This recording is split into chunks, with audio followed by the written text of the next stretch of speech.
چند وقتی بود که همسرم دنبال کار جدید میگشت. چون جابجا شده بودیم مجبور بود کارشو عوض کنه. من بهش پیشنهاد کردم که از سایت 7010 داتایار کمک بگیره. با هم وارد سایت شدیم و از منوی دسته‌بندی سایت بخش بازار کار رو کلیک کردیم. متوجه شدیم که آگهی‌ها هر روز توی سایت بروز میشن. خیلی راحت تونستیم آگهی‌های بروز استخدام‌های دولتی، بانک‌ها و شرکت‌های معتبر رو مشاهده کنیم.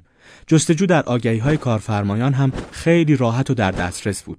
بعد من به همسرم پیشنهاد کردم که رزومه، سابقه شغلی و مدرکش رو توی سایت ثبت کنه. حالا اینطوری کارفرمایان هم خیلی راحت و دقیق به رزومه همسرم دسترسی دارن.